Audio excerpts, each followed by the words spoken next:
at the MGM Grand Hill Complex. Prior to break, we received a shock. Skip Bayless, actually, you almost fell out of your chair. You almost fell out of your chair.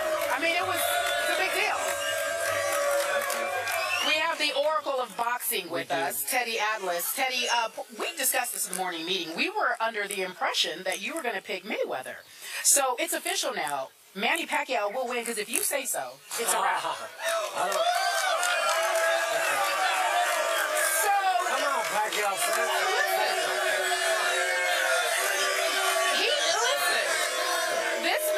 Has been with ESPN since 1998. He is a seasoned journalist. He is speaking from expertise. So please tell us why you believe Manny will win the fight. Listen, the safest, he wants to know why. Should I turn to you or tell you directly? All right, I'll tell you. All right. Listen, the easiest pick, the safest pick would be Mayweather. There's a reason why up on the boards in this betting city, he's the favorite. It's kind of like when he's a counterpuncher. He lays back. He doesn't take many chances. You know, he's a paradox. He's really an interesting guy, Floyd, because he's had a lot of risk outside the ring, but inside the ring, that's his haven. And that's where he plays it safe. And it's got him to 47-0. Who can argue with it? He's a guy that lives off defense, lives off counterpunching. And when we were kids, you ever remember that maybe there was somebody on top of the hill and you tried to get up that hill? And they were throwing things, hopefully not rocks and stuff like that, right. But they were throwing things at you, and they always had the edge. It was kind of hard to get up that hill because they could get to you before you could get to them. Well, in that way, you should probably pick Mayweather. Because Mayweather is the guy who's laying back, he's looking to counter punch, he's got that southpaw killer, the right hand, he throws it fast, he throws it straight, he understands when to throw it, he's got the timing, and when Pacquiao is going to come forward, he's going to be that guy on top of the hill, looking when he takes all the risk, he's going to look to land.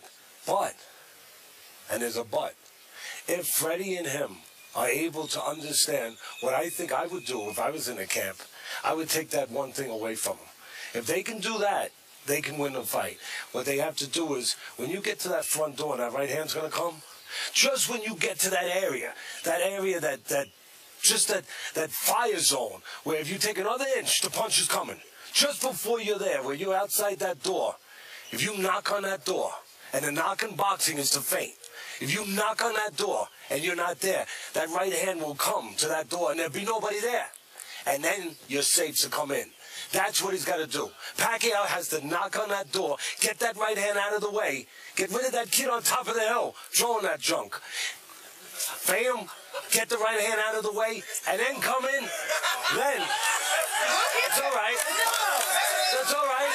That's okay. Let my man finish. Listen, we'll get to Stephen A. Stephen's having a moment. Yeah. That's okay. Let him have his moment. Yes, of course. That's all right. But listen, Pacquiao, you have to put tangible stuff with it. So here's the tangible stuff. Pacquiao has the hand speed. Sure. He's comparable. And some people think he's faster. I'm going to say it's even. He's got the hand speed. He's got the volume punching. And the greatest strength of Mayweather. And he's a terrific fighter. There's no denying that. Both these fighters are terrific. But Mayweather's greatest strength, his greatest strength is also his greatest weakness, his defense. Because sometimes he will go into that defense a little too long. And that's where my pick comes in. That's where Pacquiao has the hand speed, has the volume punching when he's going and he's dishing and dashing and he's slipping and he's sliding and he's not doing what he's doing. He's not laying on the ropes. He's moving his head. And when he's doing that and not firing back, there's moments when he's too defensive and too much of anything can hurt you. We all understand that. There's moments where Pacquiao with the fast hands, where Pacquiao with the volume punches, the punches and bunches, and the most important thing, more important than the hand speed, these. His feet. Feet. Because you know what? Canelo, you guys are real boxing fans. When Canelo got whitewashed, you know that one judge, that corrupt judge we got rid of, that had it even? You know, that aside from that, Canelo lost every round. Mayweather won every round. But people said Canelo was too slow with his hands. But it wasn't that. His hands weren't that slow. His feet were in cement. Pacquiao has the quick feet. He does. What good is it having fast hands if you don't have the feet to get you there to deliver those hands? Preach. Yep. Pacquiao has the foot speed to get there to deliver those hands. Pacquiao can out-hustle. Pacquiao can outwork him. Pacquiao in those spots, Pacquiao can out-hustle him, outwork him, and he can steal rounds where he can grab a decision. Time out before you ask this question. What do you say what Mayweather says? He says he's a reckless fighter. Pacquiao's a reckless fighter, is he? Listen, there's an element to it. Of course, I just said that. There's an element to his aggression that's reckless. When he comes in that front door, sometimes he gets a little antsy with that power left hand. He looks to throw it from a little too soon, a little too far away. He doesn't have the patience like my man over here. You know, no. Wait, Kerry. But sometimes he gets reckless, and Pacquiao will reach with that left hand a little bit. That is the moment Mayweather is waiting for. Okay. But that's what trainers are there for. Okay. And that's what Freddie Roach is there for. And that's what this is there for. That Pacquiao looks at the film, sees that, understands it the same way as I understand it, and they come up with an adjustment. They come up with an idea where they knock on the door, and instead of coming in, get that right hand and then come in the side door. Use those quick feet to get angles and come in off the side where that southpaw killer, that right hand, that timing punch, that counter punch cannot be effective. Kerry, this is so good. I'm going to vote that Stephen A. not be allowed to speak in this segment. Yeah, okay. He is preaching wisdom. Wisdom from Teddy Atlas, the oracle. Teddy! I gotta give it up for Teddy!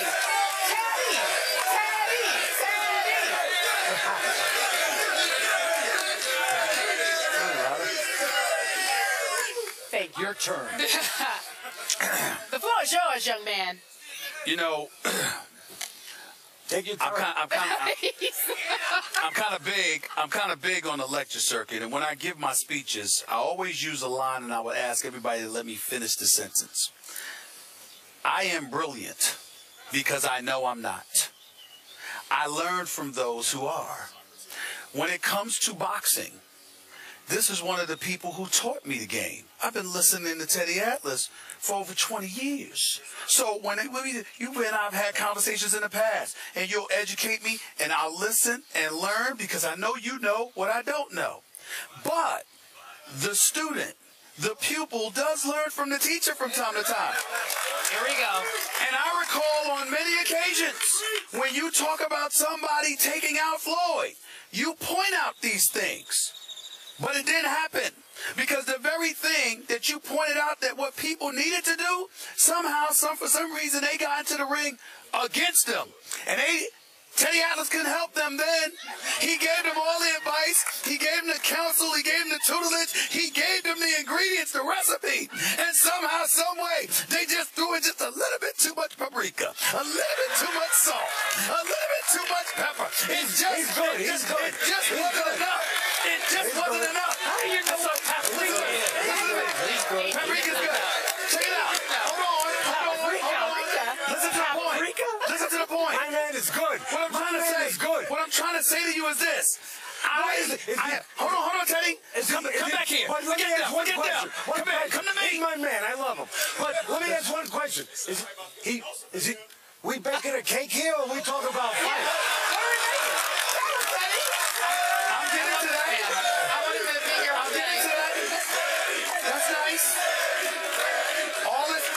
Cheering is just taking the time away from avoiding the real point.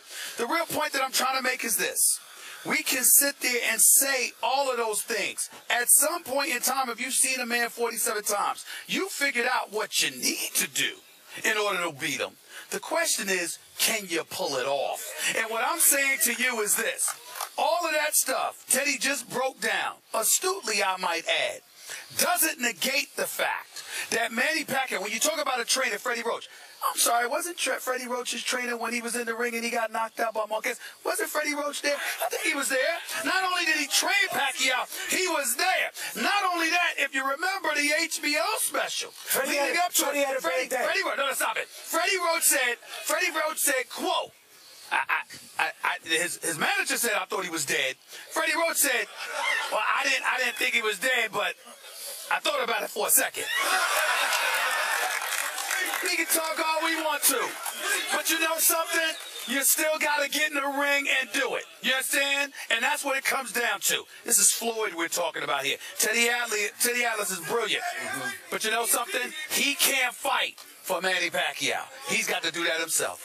I have one final question for the boxing oracle. Teddy Atlas. Don't forget, there was a precedent here in the history of this great sport. There was somebody who was a hell of a heavyweight. His name was Larry Holmes. And he got to 48-0. And he fought somebody named Michael Spinks. Yep. And all of a sudden that oath disappeared. There comes a time. Sure. When sometimes it's the other guy's time. It didn't disappear with Rocky Marciano. It didn't disappear with Rocky Marciano. Rocky Marciano stayed undefeated. Okay. Teddy. There comes a time where sometimes Time out. Gotta go. Time out. Last question. We're gonna let him hang out with us. Oh, and get a break in. Oh, he's gonna come back? And he's gonna Okay. come back All right, because that's this fine. discussion is I haven't even started yet, but that's okay. Clearly. That's why we need a break. So you can start, sir. For sake, back in a moment, folks. We're on the road for the big fight. May 2nd. MGM Grand. See you in a minute. For sake, on the road, folks. We're still at the MGM Grand Pool Complex. Floyd Mayweather, Manny Pacquiao, May 2nd. The days leading up to the fight, we will be here live with special guests to share with you our astute boxing analysis, what the guests believe, and obviously we appreciate the fans for joining us and hanging out with us. Before we went to break, the Oracle of Boxing, Teddy Atlas, broke it down as to why he thought Manny Pacquiao would win. Skip Bayless, your take to join in. So, Teddy, you have picked Pacquiao. I picked Pacquiao about 5 years ago to win this fight. But I have gone so far as to say that Manny Pacquiao will knock out Floyd Mayweather Jr. Knock him out. Can he? Will he? Listen, I always have a saying in boxing where punches are born, they're not made. And the natural puncher in this fight is Pacquiao. Sure. But he hasn't knocked anyone out in 5 years. And if you look at him, he's a different guy. He's not as big. I no comment. I don't know why. Still looks good. But he's not as big. The truth has to be said. You know, the truth has to be said. Floyd, 6 years ago, Floyd did not want that fight because he said, before I take the fight, I want him to take blood testing. I want him to take a Olympic-style blood testing to see whether or not he's on PEDs. Now, at that time, Manny refused to do it. There's no proof of anything, but all we know is what we know. And he refused to take it. All I know is that now here we are 5 years later. The fight's going to happen. He agreed to blood testing. He agreed to the PED testing. But we're here now, and all I know is he's smaller. I mean, I trust my eyes. You know, forget about all the other stuff. I trust the common sense test. I look at him, he's smaller. He's not as destructive. He's not that seek and destroy guy. He's not as aggressive. You know, he doesn't have the power he had back then. Now, the natural puncher is still Pacquiao. He's the guy that was born to be the puncher. But now, in this fight, he's not scoring a knockout. For me, in this fight, he wins a decision, but he doesn't score a knockout. If there's a knockout scored, I got to tell you the truth. It'd be Floyd. Only because, and listen, Floyd doesn't make his living knocking guys out. I understand that. He doesn't, but he throws concise punches. He throws timing punches, and timing punches can hurt you. And now, and accurate punches. Concise means accurate, by the way. Just so you know. And he's the bigger guy now. So right now in this fight, you'd have to change the labels and say, if you want to go into those areas and label somebody the puncher, in this particular fight, it'd have to be Mayweather. Okay. I have spoken to Fred. I'll let you go in just a second. I've spoken to Freddie Roach about this. He believes that after Manny's spiritual conversion about 5 years ago, he began pulling punches in fights and taking it easy on opponents that he could have put away. You and I have discussed this before. Freddie talked to me about it. He believes that Manny just simply doesn't like what Floyd stands for, so his killer instinct, which Manny talked about yesterday, has come back for this fight. I don't think he'll toy with Floyd Mayweather if he gets him in trouble. So I still believe the puncher, the natural-born puncher, is still there. And I believe he wants this knockout worse than anything he's ever wanted in his boxing career. I'm sure he wants it. That doesn't mean he's going to get it. But I'm sure that he does want it. But listen, this is not to be a wise guy or to be disparaging towards anybody's beliefs and anybody's conversion. But when you talk about religion conversion, did that coincide with the same time that he got knocked out by Marquez? No, it was way before that. No, but what I'm saying is, for me, the religion conversion, changing the way you think about life, the way you treat people, the way you conduct yourself every day, that's to be applauded, that you care about those things. But from a boxing standpoint, I have to stand on the ground that I walk on, that I live on. And the ground that I live on, that I walk on, that I've been in for 40 years, is that it's more likely that some of that aggression and some of those bad intentions, some of that confidence of throwing those big punches was probably taken away when he got knocked out by Marquez. Because when you get knocked out and you fall face first, you know what? That does something to you. That changes you. That makes you think. Wait, are you switching your pick now? No. Teddy, skip me. I say something real quick. No. And here's the No, listen, I said from the beginning that the easiest pick for me would be to take Floyd. That would be easy pick. But I'm not here to do easy picks. I'm here to make an argument, Teddy. If I think intellectually somebody, especially an underdog, can win, I can make an argument that Pacquiao can win. Well, let me close this segment out by saying this. Number one, that religious conversion and all of this stuff, George Foreman went through that too. Ultimately knocked out Michael Moorer, but it didn't stop him from losing to Evander Holyfield. That doesn't mean you're going to win. That's number one. No disrespect. Number two, when you talk about Floyd, yes, he's bigger. Yes, he's stronger. We get that. But also the one thing, and Teddy, you know this, and I know we got to go, but when you are coming in, sharp, accurate, concise punches hurt even more because you're coming into the punch. Manny Pacquiao, the chances of him catching Floyd coming in are slim to none because of how cautious Floyd can be. Unless he feints him. If he feints him, that's right. You know what can happen? Feint him. You can counterpunch the counterpuncher. Yes, you could. could. Feint him, you get him to lead, and then you counterpunch the counterpuncher.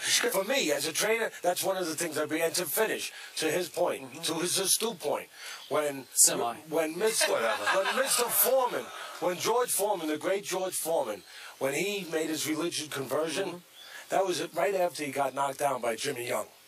By the way, that right hand that hit him, maybe that showed him a little bit of a light that actually brought him a little further to his conversion, where later on he became a different George. A George that sold hamburgers, that sold grills, you know, all that stuff. And did great things, won a heavyweight title later on. But that right hand might have helped him see a little light. Teddy Atlas, ladies and gentlemen. When we come back, the Orioles will play their game at home with no crowd by design. We'll talk about it. We'll be right back in just a few moments. Just when you get to that area that fire zone, where if you take another inch, the punch is coming.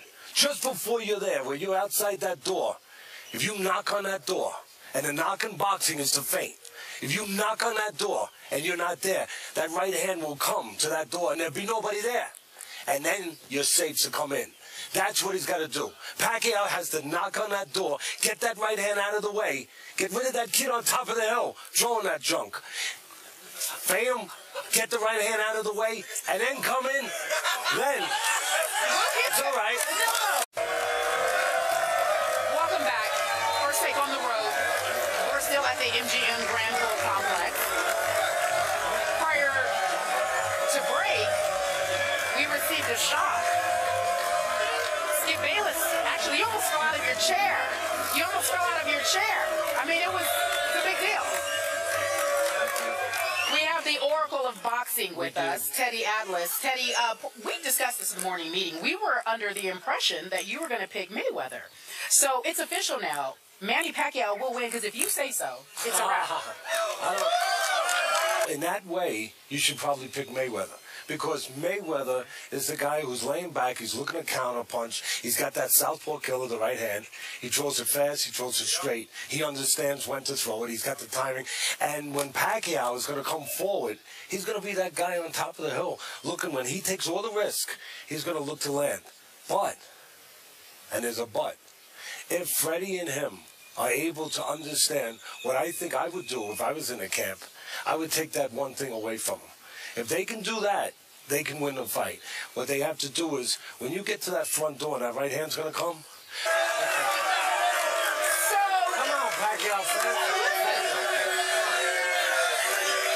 Listen, this man has been with ESPN since 1998. He is a seasoned journalist. He is speaking from expertise. So please tell us why you believe Manny will win the fight. Listen, the safest, he wants to know why. Should I turn to you or tell you directly? All right, I'll tell you. All right.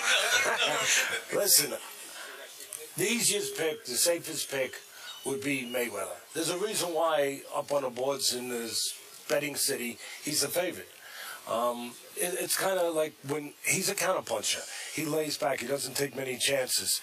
You know, he's a paradox. He's really an interesting guy, Floyd, because he's had a lot of risk outside the ring, but inside the ring, that's his haven. And that's where he plays it safe. And it's got him to 47-0. Who can argue with it?